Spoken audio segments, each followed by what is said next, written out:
Sabahınız xeyir olsun əziz tamaşaçılar. Artıq belə deyək, ikinci saatımızın tən ortasındayıq və biz artıq bir neçə gündür ki, mütəmadi olaraq Yaşad Marafonunun start verəcəyi tarix barəsində sizə məlumatları veririk və bir daha xatırladaq ki, 6 noyabr tarixində 17:00-dan 20:00-a qədər Sabaha Saxlamayaq verilişində Yaşad Marafonuna start veriləcək və ümumiyyətlə nələr olacaq və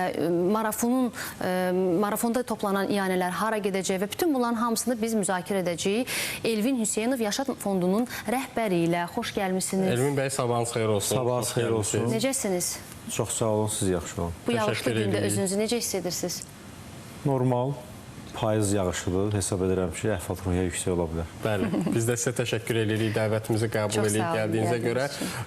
Təbii ki, İctimai Televiziya və Yaşad Fondunun bu ilk marafonu deyil. Daha əvvəl də belə marafonlar təşkil olunub və ümid edirik ki, yenə faydalı bir iş ortaya çıxar. Aslında bizim bundan şübhəmiz yoxdur. Artıq 5 ildir biz zəfərimizi qazanmışıq və 5 ildir həmçinin Yaşad Fondu öz fəaliyyətini davam etdirir. Gördüyü işlər göz qabağındadır. Amma mən istəyərdim bir daha o yola nəzər salaq. 5 ildə Yaşad Fondunun gördüyü işləri, ümumiyyətlə, ümumi mənzərəni həmin fondun rəhbəri olaraq siz necə qiymətləndirirsiniz?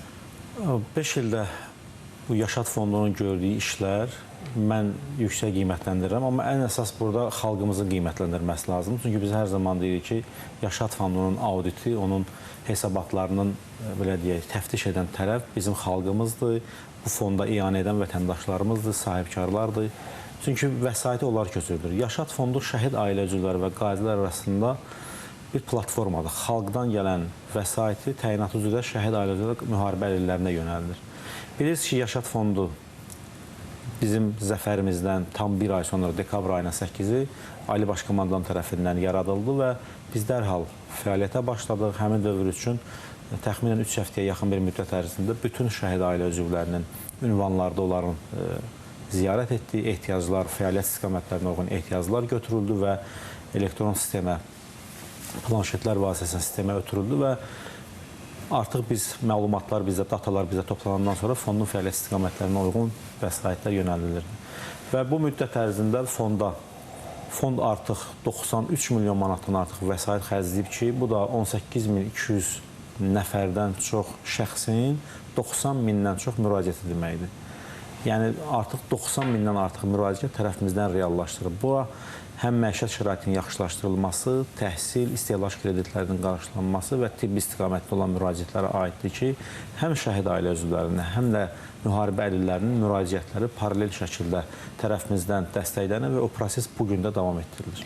Siz bir ifadə işlətdiniz, ehtiyacları nəzərə alınır. Bu şəhid ailələri və qazi ailələrinin ehtiyaclarını necə yoxluyursunuz? Onlara bir sorğu mu göndərirsiniz? Hansı mexanizmlərdən istifadə edirsiniz? Yəni, o sorğu nəticəsində onlar deyirlər ki, məsəl üçün bizə bunlar lazımdır, bunlar lazım deyil və s. Bu prosesi də bir qədər danışardınız. Təbii ki, biz onlarla ilk dəfə görüşdüyümüz vaxt Yaşad Fondunun fəaliyyət istiqamətlərinin 4 fəaliyyət istiqaməti olduğunu biz yerində izah edirdik. Deyir ki, bəs bu istiqamətə müraciət edə bilərsiniz. Amma sizin üçün daha hansı aktualdır, hansı problemin həll olunması, tip, kredit, məişət, təhsil, hansı öncəlik daşıyırsa, onu deyin, dərhal onu, birinci növbədə onu həll edək, sonra digərlərini mərhələli şəkildə həll edə bilərik. Burada da vətəndaş özü qeyd edir ki, mənim üçün krediti bağlamaq daha rahatdır və yaxud da tibb istiqamətinə dəstəyə ehtiyac var və yaxud da təhsil. Hansına üstünlük verirdisə, biz həmin o müraciəti biz dəstəkləyə bilirik. Mərhələli şəkildə, yəni bu deməkdir ki, prioritetə üstünlük verirsiniz öncəliklə, daha sonra digər ehtiyaclar da ödənilir, doğru mu? Tamamilə doğru qeyd edirsiniz. İndinin özündə də, misal üçün, vətəndaş müraciət edirdi ki, mənim istehlak kreditlərim bir də sağlamlıq vəziyyətimlə bağlı. Amma təbii ki, insan sağlamlıqdır və biz vətəndaşla da izah edəndə də deyirik ki, önəmli olan insan sağlamlıqdır. Hər şeydən öncə sağlamlığınızla bağlı məsələləri dəstəkləyək. Növbəti mərhələdə artıq bunu bitirəndən sonra keçək kreditə. Çünki yanaşma o idi ki, bir adamın 3 müraciətini eyni anda həll etməklə digər vətəndaşın müraciətini biz həll etməsək, bu biraz ədalətsizlik olardı. Ona görə hər kəsdən ilkin mərhələdə bir müraciətdir, sonra etap-etap digər məsələləri biz həll edirdik. Bəli, deməli Yaşad Fondunun fəaliyyətini Elvin bəy mən həm bir vətəndaş kimi, həm bir jurnalist kimi işimə görə düşünürəm ki, kifayət qədər özümə görə ən azından yaxından izləyə bilmişəm. Orada qazilərin və şəhid ailələrinin hekayələri bəzən bizi həm kədərləndirir, həm də bəzən güc və inam verir bizə bu hekayələr. Burada bizim birliyimizi təcəssüm etdirən məqamlardan əlavə Yaşad Fondu həm də sosial məsuliyyət tərəfi var bu işin. Yəni insan cəmiyyətdə sosial məsuliyyətin anlaşılmasına sizcə Yaşad Fondunun hansı töhfələri oldu? Necə təsir elədi bu prosesə? Mən hesab edirəm ki, bu müsbət töhfə verdi. Əgər biz nəzər salsaq, bizim 44 günlük müharibə müddətində bütün vətəndaşlarımız məktəblisindən tutmuş ağbirçək analarımıza, ağsaqqal atalarımıza qədər hər kəs öz imkanları daxilində ordumuza dəstək olurdu. Baxmayaraq ki, bizim ordumuzun maddi-texniki bazası təminatı yüksək səviyyədir. Amma bu yardımlaşma ənənələri bizim xalqımızda vardı ya, onlar yenə də öz yardımlarını göstərirdilər.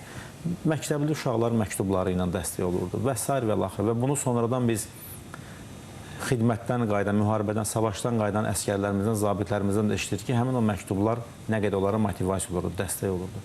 Xalq bir növ ordusunun arxasında idi. Və həmin müddət ərzində bu yardımlar pərakəndə şəkildə idi. Bəzən bütün yardımlar bir məntəqədə yığılırdı, amma ehtiyacı olan bir yerə gedib çatmırdı. Və bu cəmiyyətdən bir sosial sifariş var idi ki, bu platforma yaradılsın və mərkəzləşdirilmiş qaydada koordinasiyalı şəkildə olunsun və ehtiyaclar bərabər şəkildə paylanılsın. Və təbii ki, Ali Baş Komandandan bu çağırışa uyğun olaraq Yaşad Fondunu yaratdı və bütün yardımlar mərkəzləşmiş formada dəstək göstərdi. Bu, eyni zamanda həm də yardımlaşma ənənəsinin yeni bir formatı idi. Burada artıq bütün ödənişlər şəffaf şəkildə göstərilir. Onların bank qəbzləri ayın tarixinə qədər Yaşad Fondunun rəsmi səhifəsində, hesabatlıq bölməsində var. Və bura 1 manat iyanə edən vətəndaş belə zərrə qədər qəlbində şübhə qalmır ki, bu vəsait hardadır. Vəsaitin harda olmağa, hara sərf olunması hər açıq formada, hər kəs açıq formada. Şəffaf şəkildə bütün cəmiyyətə açıqdır. İstənilən insan kalkulyator qarşısına qoyub hesablayıcını çox rahat bir şəkildə qəbzlərə baxa-baxa onu hesablayıb 93 milyon 200 min manatdan artıq vəsait hara xərclənib orada rahat bir şəkildə görə bilər. Mən hətta düşünürəm ki, Yaşad Fondunun gördüyü bu işlərdə və xalqımız tərəfindən onun belə deyək mənimsənilməsi, qəbul görməsinin səbəblərindən biri də bu idi ki, ortada şəffaflıq var və hər kəs artıq Yaşad Fondu artıq bu inamı qazana bilib. Bu çox vacib və çox dəyərli bir məsələdir bizim üçün.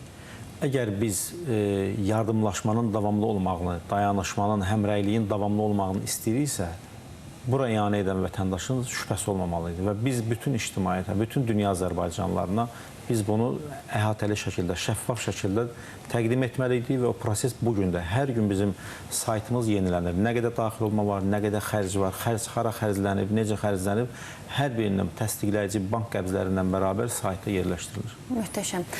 Mən bilmək istərdim ki, insanları, yəni cəmiyyəti Yaşad Fondunun bu fəaliyyətinə daha çox cəlb eləmək üçün başqa hansı, yəni daha da stimullaşdırmaq üçün başqa hansı metodlardan istifadə edirsiniz? Məsəl üçün, ictimai televiziyanın efirində biz hər gün mütəmadi olaraq bu barədə məlumat veririk ki, 6 noyabr tarixində həmin, belə deyək, xeyriyyə fondu açıq elan olunacaq və s. Bəs digər siz hansı metodlardan istifadə edirsiniz ki, insanlar daha çox öz iştirakını vacib bilsinlər, bu prosesin bir hissəsi kimi özlərini görə bilsinlər? Bu prosesin əsas hissələrindən biri sizin qeyd etdiyiniz kimi ictimai televiziyada bu marafon olacaq. Media burada çox önəmli rol oynayır. Bütün dövlət televiziyaları, radiolar, onlayn media, ənənəvi media və vətəndaşları məlumatlandırma xarakterindən bu çox önəmli rol oynayır. Eyni zamanda biz dünya Azərbaycanlarına çatmaq üçün bilirsiniz, diaspora dəstək fondu var, diaspora komitəsi var. Biz onlarla bu məsələni koordinasiyalı şəkildə işləyirik ki, dünyanın istənilən bir nöqtəsində yaşayan soydaşımız, həmvətənlərimiz öz iyanələrini etsinlər. Və Yaşad Fondunun 6 valyuta hesabı var, onlardan 5-i xarici valyutalardır.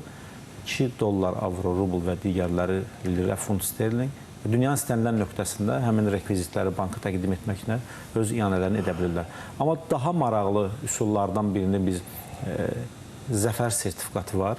Bilirsiniz ki, qarşıda bir neçə gün sonra biz böyük zəfərimizin 5 illiyini qeyd edəcəyik və insanlar zəfər sertifikatını əldə etməklə zəfər günündə öz doğmalarına, öz dostlarına, öz sevdiklərinə hədiyyə edə bilərlər.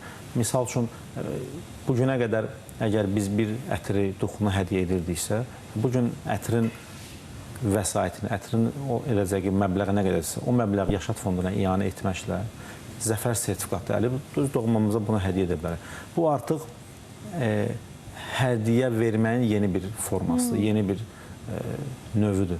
Burada zəfər sertifikatı ilə yanaşı Novruz bayramı ilə bağlı var, 8 martla bağlı var, həmrəylik günü ilə bağlı sertifikatlar var, doğum günü ilə bağlı sertifikat nümunələri var ki, bizim vətəndaşlarımız bunu edə bilirlər. Bununla yanaşı 8110 bizim həm çağrı mərkəzimizdir, eyni zamanda 8110 qısa nömrəsi. Qısa SMS nömrəsi. Mobil operatorlarda müvafiq rəqəmləri yazıb göndərməklə 1, 3, 5, 10, 20, 50 yazmaqla öz ianələrini edə bilirlər. Və vurğulamaq yerinə düşər ki, 8110-un özü də bizim həm də zəfər günümüzə ehtiva edir. 8-i 11-ci aya ehtiva edir. Burada da bir simvolik yanaşma var.